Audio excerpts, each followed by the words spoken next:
오늘 71주년 6.25 전쟁 기념 주일입니다. 이미 6월 25일 지난주에 지냈습니다만은 교회는 오늘 이제 6.25 기념 주일로 지키면서 더 기억하고 감사하고 다시는 이 땅 가운데 그러한 전쟁이 없기를 소원하고 또 하나님의 평화의 공동체가 되기를 간구하면서 또 이 날을 기념하고 지키게 되는 것입니다.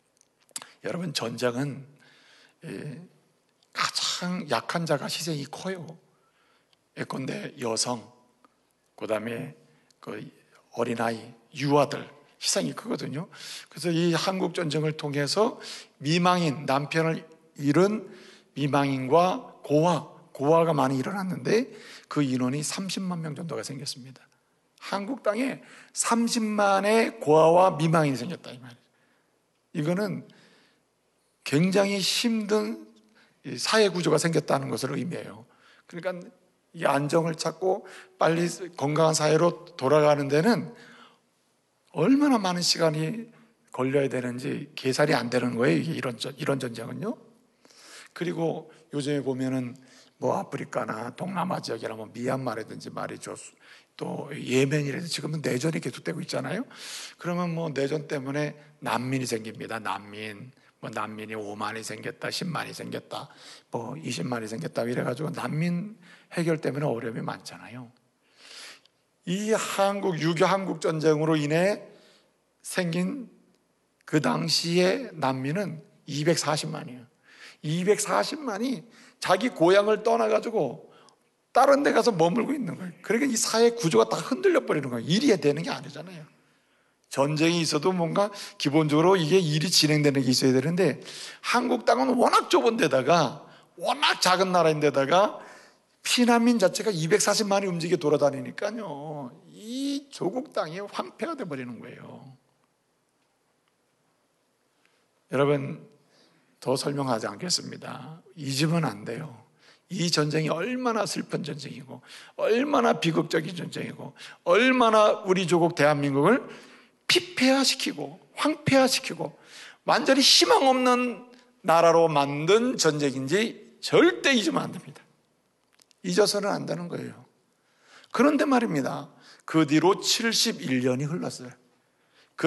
그래서 세계의 많은 그 당시의 언론은 진짜 희망이 보이지 않는 조선 땅이 되어버린 거예요. 뭐 어떻게 앞으로는 어떻게 잘 되겠지라고 하는 말이 오히려 저주처럼 들릴 수 있는 그런 나라가 우리 대한민국이었습니다. 희망이 없는 나라, 앞으로 꽃을 피울 수 없는 것 같은 나라, 더 이상 희망의 노래를 부를 수 없는 나라, 그 나라가 우리 대한민국이었단 말이에요. 그 뒤로 71년이 지났습니다. 71년이 지난 우리 조국 대한민국이 여러분 어떻습니까? 정말 그 당시에 언론이나 그 당시에 이 나라를 왔다 간 모든 사람들이 이구동성으로 했던 것처럼 더 이상 희망이 없다. 더 이상 이 나라에서 무슨 노래를 부를 수가 없어. 더 이상 뭔가 잘 사는 나라, 행복한 나라, 미래가 있는 나라라고 말할 수 없는 나라라고 했던 이 대한민국이 지금 71주년이 되는 이 시점에 보면 어떻게 됐습니까? 이 대한민국이. 자, 제가 객관적으로 한번 말씀드려 볼게요. 여러분, 6.25 전쟁을 배경하여 우리나라 전체 무너지잖아요. 산업구조 무너져, 학습체계 무너져, 교육체계 무너져, 다 힘든 상황이 내버렸는데 그런 가운데에서도 말이에요, 그 어두운 아주 힘든 시대 속에서도 크리스찬들, 미국의 교회들 후원 속에 이 한국의 인재들이 유학을 많이 갔어요. 유학을. 예? 미국으로 유학 가는데 그 당시에 유학 가는 멤버들을 보면은 참 특이하게도 교회를 배경으로 해서 하나님의 그 교회가 장학금을 주고 또 안내해주고 선교사를 통해서 이래가지고 미국에 많이 나갔다 이 말이에요. 그 당시에 그 들어온 사람들을 보면 그 당시에 리더십들을 보세요. 다 기독교 배경 속에 있는 거예요. 이렇게 얘기하면 아닌 사람도 있잖아요. 있죠. 아닌 사람이 있는데 많은 배경이 기독교 공동체 배경 속에 있다. 하나님께서 은혜 주셔서 지도자도 키워주시고 그리고 한국 경제나 한국에 일할 수 있는 리더십들을 그때 우리 하나님이 세우셔서 조국의 결정적인 전환의 여정을 만드는 역사를 이룬 줄로 믿으시기 바랍니다. 그리고 진짜적인 게 뭐냐면은 이 조국을 사랑하고 조국을 가슴에 품고 하나님께 구하는 믿음의 선진들이 있었기 때문에 그 눈물의 기도에 하나님이 응답하신 줄로 믿습니다. 이게 정말 기적이에요, 기적. 그런데 여러분, 하나님이 주신 그 은혜 중에 은혜가 무엇인가? 아니, 어떻게 했길래 하나님이 어떤 은혜를 주셨길래 71년 만에 이 조국 땅이 불가능한 조국이 가능의 조국으로, 희망 없는 조국, 희망 있는 조국으로, 그리고 아니, 희망을 노래하면서 나눌 수 있는 조국이 됐냐 말이에요. 이유는 딱 하나예요. 하나님께서 평화를 주셨기 때문이에요. 그러므로 여러분, 71년이라고 하는 그 절망적 조국의 상황에서 이제 희망의 조국, 그리고 세계를 축복하는 이 조국의 상황으로 전환이 됐는데, 여기에는 하나님의 은혜 때문이다. 어떤 은혜? 그 71년 사이에 얼마나, 사실 이제 역사를 좀 더 들여다보면요, 사실 리스크가 너무 커요. 우리나라는. 여러분, 남북한이 그냥 정말 잠깐 실수하면 바로 전쟁이 일어나는 이런 상황의 나라가 우리나라 말이에요. 예? 휴전의 상황이고 화약고라고 표현할 정도로 위험한 공동체의 현장이 한반도란 말이에요. 그런데 71년 동안 하나님이 기가 막히게, 기가 막히게 어떻게 해요? 관리를 해주셨다. 할렐루야. 하나님이 기가 막히게. 우리가 생각하면 야, 그때 전쟁이 일어나는 거 아니야? 그런데 하나님이 기가 막히게 컨트롤하고, 여러분, 결정적일 때요, 하나님은 사람 막 들고 와버려요. 예? 참 희한해요. 북한 정권에 보세요. 변화를 보면 영원한 사람 없습니다. 영원한 사람 없어요. 오래오래 100년, 200년 사는 사람이 어디 있습니까? 하나님이 적당한 때에 데리고 가면 끝나는 거예요. 예? 치면 끝나는 것이고, 하나님께서 한국의 그 상황을 관리하시는데 하나님이 은혜로 평화를 주신 줄로 믿으시기 바랍니다. 그래서 우리는요, 이 조국을 사랑하는 사람이라면, 네, 조국의 평화를 위해서 기도해야 한다는 거예요. 평화가 있는 나라와 없는 나라의 차이는 커요. 여러분, 가문이, 여러분의 가정이 아무리 아버지가 좋은 직업을 가지고 있고 어머니가 아주 지혜롭고 자녀가 공부를 잘해서 많은 좋은 학교를 갖다 치더라도 그 가정의 샬롬, 평안, 나눔, 기쁨, 평화가 없어 봐요. 실력이 무슨 의미가 있냔 말이에요. 오히려 실력이 문제가 되는 건데, 그렇지 않습니까? 여러분, 모든 게 약간의 부족해도 평화가 있으면 그 평화 속에서 새로움이 계속 생산되는 줄을 믿으시기 바랍니다. 그래서 여러분, 은혜의 결과는 뭐예요? 샬롬인 줄 믿으시기 바랍니다. 그래서 여러분, 바울 서신을 보면요, 바울이 편지를 쓸 때마다 항상 머릿말에 또는 말미에 뭐라고 얘기합니까? 너희에게 은혜와 평강이 있을지다 그랬어요. 여기 평강은 에이레네, 구약의 언어로는 샬롬인데, 이 말은 평안, 평강, 평화로 번역되는 단어예요. 한마디로 평화야, 평화. 너에게 평화가 있을지어다. 내가 은혜를 줄 테니까 은혜의 결과는 뭘로 나타난다?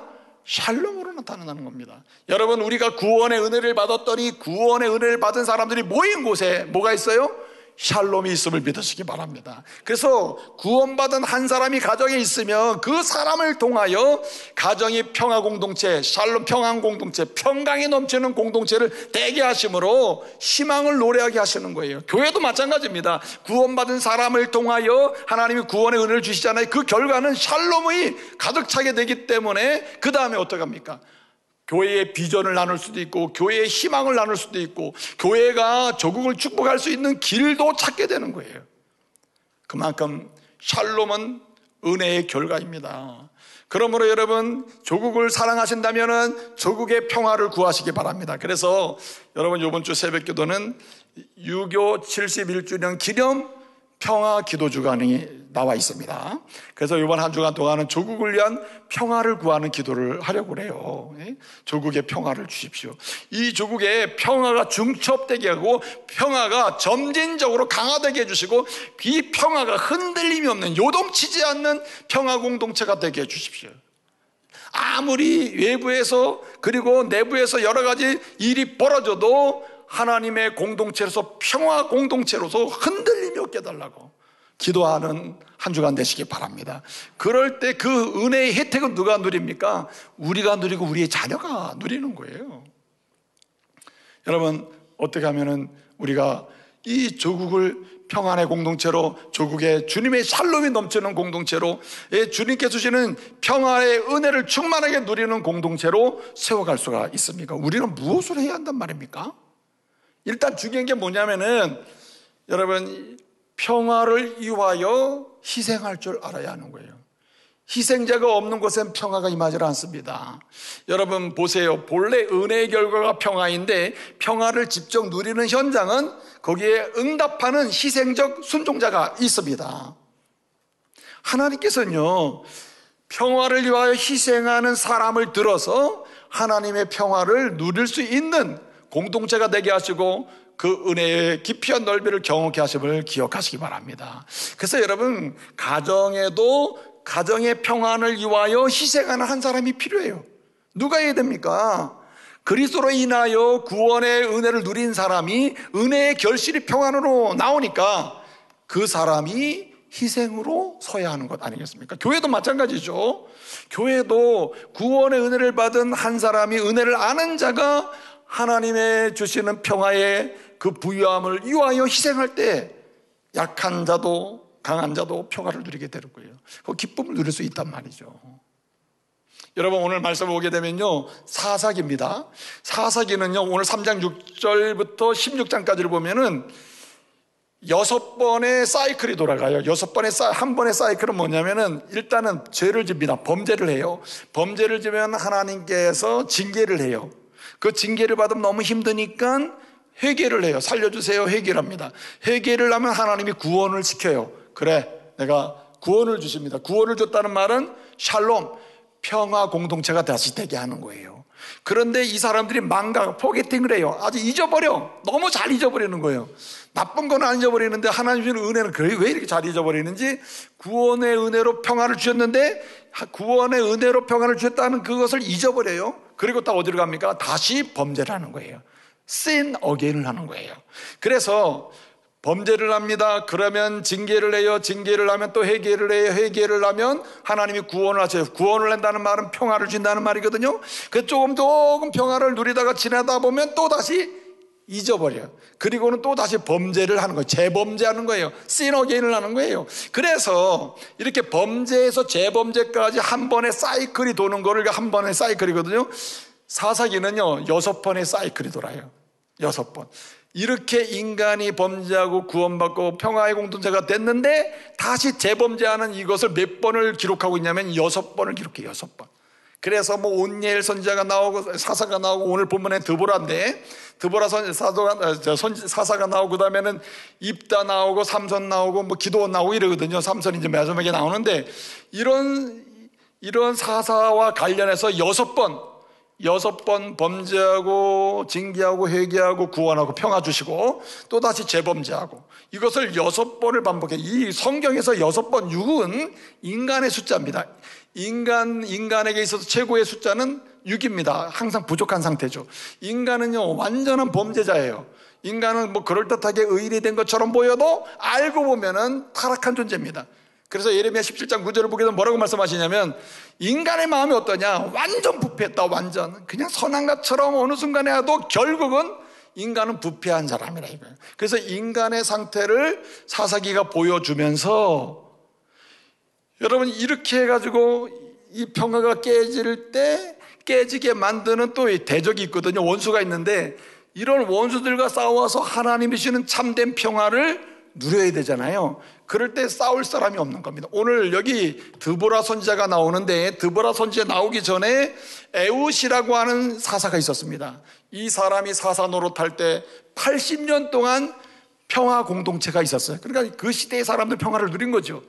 에웃이 죽고 나니까 다시 가나안 왕 야빈이 이스라엘을 지배해가지고 압제를 했어요. 그리고 우리를 막 살려달라고 그러는 거예요. 그때 이 사람을 위해서 희생할 사람이 없는 겁니다. 이스라엘의 평화가 임하고 평화 공동체가 되려면 희생할 사람이 있어야 되는데, 희생할 사람이 없는 거예요. 오늘 하나님이 누구를 세웠어요? 드보라라고 하는 여성을 세워서, 그 드보라가 어떻게 합니까? 제가 이스라엘의 평화를 위하여 뭐 하겠습니다? 희생하겠습니다 하고 여성의 몸으로 희생을 하는 거예요. 하나님이 드보라에게 너 바락이라는 사람, 납달리 지파의 지도자가 있는데 그 바락을 데려다가 그에게 이 납달리 지파와 스불론 지파의 사람들 10,000명을 모집해서 가서 싸우라고 해라. 그리고 네가 같이 가라. 이렇게 되는 거거든요. 그래서 이스라엘을 구원하고 이스라엘의 평화 공동체가 되도록 희생한 사람이 누구냐? 바로 드보라라는 여성입니다. 사사는요, 이 관점에서 보게 되면 사사들은 이 이스라엘의 평화 공동체를 위하여 평화로운 공동체가 되도록 평화의 은혜를 누리도록 희생한 사람들이 누구냐? 사사들입니다. 물론 한계도 있습니다만은. 그런데 여러분, 오늘 이 시대도 마찬가지라 이거죠. 하나님은 시대마다 하나님의 평화의 은혜를 주시고 평화의 공동체가 되도록 하시기 위해서 시대마다 찾는 인물이 있습니다. 희생할 사람을 찾아요. 수고할 사람을 찾는다. 수고할 사람. 근데 여러분 보세요. 막상 내가 그런 사람으로 내가 수고해야지 하고 내가 우리 가정의 평화를 위하여 또 교회의 평화를 위하여 이 조국의 평화를 위하여 내가 희생해야지 하고 나서도 통하는 사람이 있고 안 통하는 사람이 있죠. 그렇잖아요? 왜 그렇겠어요? 통하는 사람이 있고 안 통하는 사람인데 이유는 뭐냐면 이 사람이 인정받을 만한 사람이지 그래 당신 따라갈게 이렇게 될 거 아닙니까? 근데 여러분 오늘 여기 말씀 보게 되면 오늘 여기 드보라가 바락이라는 장군을 데려다가 이제 같이 싸우게 되는데 바락이 이렇게 했다고 되어 있습니다. 바락이 10,000명의 군대를 소집을 해서 이끌고 다볼산으로 가서 싸웠다. 여기 이끌어서 또 이끈 다음에 이렇게 이런 말이 계속 나오거든요. 이끈다라는 말이 나와요. 이끈다는 말은 어떤 의미가 여기 있냐면 영어로 하면 persuade예요. 설득이 되는 거예요 지금. 여기 바락이라는 사람이 또 드보라는 사사가요 사람들을 모집해서 이스라엘을 위해 전쟁을 해서 평화를 구축하려고 하는데 싸우러 가자는데 쫓아갈 사람이 있어야 되는데 설득을 하는데 다 설득이 되는 거예요. 그만큼 이 사람이 신뢰가 된다는 얘기 아닙니까? 여러분 히브리 동사적인 마샤크라고 하는 단어가 있는데 마샤크라고 하는 단어는 이끈다는 말, 리드한다는 말이거든요. 근데 여기에는 설득을 완벽하게 해서 이끄는 개념이 여기 있어요. 그런데 여기 드보라와 이 바락이라고 하는 사람이 설득을 잘해서 마사크를 잘해요. 희생하는 겁니다. 마사크를 하는 거예요. 희생해서 이끌고 가는데 이러한 마사크, 이끌고 희생해서 설득하고 이렇게 하니까 이 역사에서 누가 응답하시냐면 하나님이 마사크 하십니다. 그래서 히브리 동사를 보면 드보라와 이 바락이라는 사람이 마사크, 설득하면서 막 희생을 하니까 하나님이 마사크 하셔요. 그 전체를 이끄셔가지고 승리하게 하신 줄로 믿습니다. 전체를 이끄셔요. 여러분 이 드보라와 이 바락이 가나안 왕 야빈과의 전쟁에서 이기게 되는데 진짜 이긴 이유는 잘 싸워서가 아니라 하나님이 폭우를 내려서 그냥 강력한 비를 내려가지고 마차와 술의 병거가 다 떠내려가게 한 거예요. 하나님이 이끄시니까 이기는 거예요. 무슨 말입니까? 희생하며 이끄는 사람이 주의 앞에 헌신하며 이렇게 이끌잖아요. 하나님께서 전체를 이끄셔서 결국은 평화를 주심을 믿으시기 바랍니다. 희생적으로 이끌 때 그런 사람이 필요한 거예요. 또 한 가지 여기 있는 게 뭐냐면 보세요. 희생할 뿐만 아니라 뭐하냐면 전적으로 하나님께 의탁할 때입니다. 이렇게 해서 평화를 누리게 되면 그나마 평화가 있을 때 전적으로 더욱 하나님께 의탁할 때 하나님은 평화를 주십니다. 여러분 지금 평화의 시대예요. 이럴 때일수록 우리는 어떻게 되느냐면 하나님께 더욱 의탁해야 할 줄로 믿습니다. 그래서 잠언 28장 25절을 보게 되면 하나님께 의탁하는 사람, 그를 의지하는 사람 하나님께서 풍족하게 하시고 29장 25절을 보게 되면 그를 의탁하는 사람, 그에게 더욱 그에게 맡기는 사람 어떻게 한다 그랬습니까? 그를 안전하게 하리라. 한마디로 평화의 복을 준다고 하신 거예요. 여러분 드보라가 바락이라는 장군을 데려다가 싸우려고 했잖아요. 너 10,000명 모집해서 가서 기송강 가서 싸워 이렇게 할 때 바락이 뭐라 그럽니까? 나 혼자 안 갈 거예요.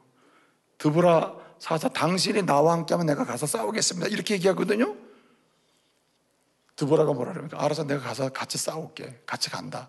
그러면서 한 가지 얘기합니다. 단 이번 전쟁은 네가 가서 전쟁을 해서 승리는 하지만 진정한 승리와 기쁨, 한마디로 평화의 그 은혜의 통로가 되는 진정한 승리는 내가 경험하는 게 아니라 야엘이라고 하는 여자가 경험할 것이다 그럽니다. 여러분 야빈의 군대에 군대 장관이 시세라인데 시세라를 최종적으로 죽인 사람이 진짜 승리자 아닙니까? 누가 죽였습니까? 헤벨이라고 하는 여인의 아내가 그를 죽이게 되거든요. 그러니까 여러분 이 전쟁은 사사도 여자, 최종적으로 그 대적의 군대 장관을 죽인 자도 누구? 야엘이라고 하는 여자입니다. 이 야엘과 드보라의 직업이 뭘까요? 가정주부입니다. 가정주부. 무슨 말입니까? 사회적으로 힘이 없고 무능하고 아무것도 안 하는 사람이에요. 그 특별한 일이 능력이 없는 여인들이에요. 그런데 여러분 이 사람들이 하나님의 평화의 통로가 됐다. 왜? 이 사람들은 평화의 시기에 더욱더 주님께 뭐 했어요? 나는 약하고 여인입니다. 무능합니다. 아무것도 없습니다. 내가 할 것은 오직 주님께 의탁하는 길밖에 없습니다. 의지했더니 안전을 주시고 의지했더니 풍족감을 주시고 의지했더니 하나님께서 채워주신 줄로 믿습니다. 이런 의지하는 사람, 좋을 때 더욱 의지하는 사람, 잘 나갈 때 더욱 의지하는 사람, 하나님이 이 사람에게 평화의 통로가 되게 하시는 겁니다. 여러분의 집안이 잘 되고 있습니까? 이럴 때 어떻게 합니까? 이럴 때 우리 주님께 전적으로 의탁하고 자녀를 위해 기도하고 남편을 위해 기도하고 애건대 아내를 위해 기도하고 가문을 위해 기도하면서 가장 잘 나갈 때 더 의탁하게 될 때에 마치 누구처럼? 드보라처럼 야엘처럼 하나님께서 평화의 통로가 될 줄로 믿습니다. 지금보다 더 견고한 샬롬의 은혜가 임하게 될 줄로 믿습니다. 우리 그래서 평화로울 때 더 의탁하는 사람이 돼야 돼요. 그래서 여러분 이사야 55장 6절 7절 보면 이렇게 얘기합니다. 이사야가 선언하기를 뭐라고 합니까? 너희는 내가 너희의 만날 만한 때에 나를 부르고 가까이 있을 때 나를 찾으라고 그래요. 그래서 뭐라고 합니까? 계속 시시때때로 그냥 아무 문제 없는 것처럼 보여도 그때도 돌아봐라. 돌아보면 내게 나쁜 길이 있구나, 내가 나쁜 생각이 있구나. 그것은 버리고 그때마다 순간순간 계속 어떻게 여호와께로 돌아오라. 그리하면 긍휼히 여기심을 받으리라. 여호와께로 돌아오라. 그리하면 내가 너를 용서하고 너에게 평화를 주리라. 할렐루야. 그러니까 여러분 좋을 때일수록 자기를 돌아보고 더욱더 주님께 맡기시기를 말씀으로 축복합니다. 여러분 지금 평화의 시기예요. 좋을 때죠. 하나님의 백성들이 조국을 위해 눈물로 기도하고 평화의 기도 조건을 정하고 강구하면서 맡기며 나가면 이 조국 땅에는 더 부유한 평화가 임할 줄로 믿습니다. 여러분 오늘 여기 보면 아주 중요한 사실 한 가지가 있어요. 무슨 얘기냐면은 아주 중요한 사실 한 가지가 뭐냐면은 오늘 이 평화가 임하게 되는 과정을 보게 되면요, 이들이 전적으로 의탁했을 뿐만 아니라 이 드보라 사건은 4장 5장에 이렇게 했는데 5장이 마지막이거든요. 5장에 보면 승리한 다음에 드보라가 노래를 불러요. 노래하는데 우리가 잘해서 이겼다 하지 아니하고 전적으로 하나님의 주권적인 은혜입니다 하고 하나님을 찬양해요.